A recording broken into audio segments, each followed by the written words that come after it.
The Marvel spirit is remarkably resilient. The late 90s saw Marvel going through a grueling bankruptcy, but the turmoil was virtually invisible to the casual reader. In fact, once the worst of the burst speculation bubble was over, Marvel began putting out some of their best material in years. Marvel has since survived the bankruptcy, albeit just barely, and has performed a nearly flawless 180 from the situation they were in just a few years ago. The line has been pared down, eliminating unnecessary excess. Gimmicks are almost non-existent, as are gratuitous crossovers, and producing quality stories has once again become a priority. It would be false to claim that every Marvel book today is a complete commercial and critical success, but the overall improvement in quality is nonetheless very impressive. Recent events have made it clear that the powers that be at Marvel have recognized the importance of making changes and reaching out to new audiences in order to survive in a suffering comic book industry. A new imprint was formed at Marvel in 1998, called Marvel Knights.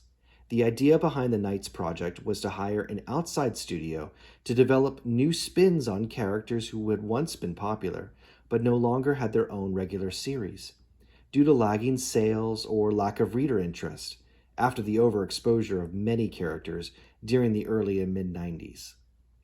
The studio contracted for this job was Event, founded by Joe Quesada and Jimmy Palmiotti. And the initial 4 books were Daredevil, Punisher, Black Panther, and Inhumans. The Marvel Knights books raised the bar for production values in much the same way that Image did in 1992, and revitalized the characters with stories that strayed boldly from the norm. They were more moody and introspective, and many called them Vertigo-esque.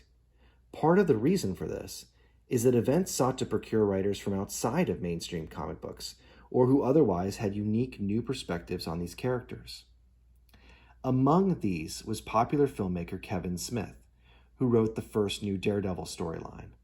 This was an important step in establishing a trend towards getting outside talents to work on comic books, which I'll get back to in the next chapter. The Marvel Knights line was a success, both commercially and critically, and was soon expanded to include other characters.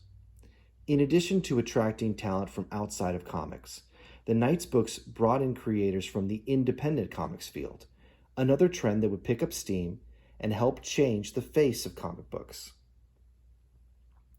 Marvel took another daring step in 2000 by introducing another separate line, this one called Ultimate Marvel. The goal of Ultimate Marvel was to get popular characters back to basics and cast them in today's world, de-aged and unencumbered by previous decades of stories, but retaining the basic concepts that originally made them great. Unlike the rebooting concept I described earlier, the Ultimate line was designed to run parallel to the normal Marvel universe, rather than replace it. The significance of the Ultimate line is twofold. It is designed to bring in new readers into comic book stores, which is vital if the industry hopes to thrive.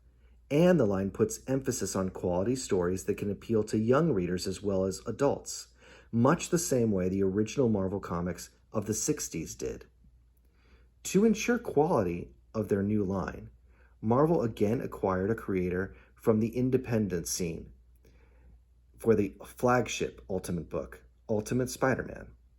Brian Michael Bendis, who rose steadily in popularity from his independent books, A.K. Goldfish, Jinx, and Powers, was picked to write these new Spider-Man stories.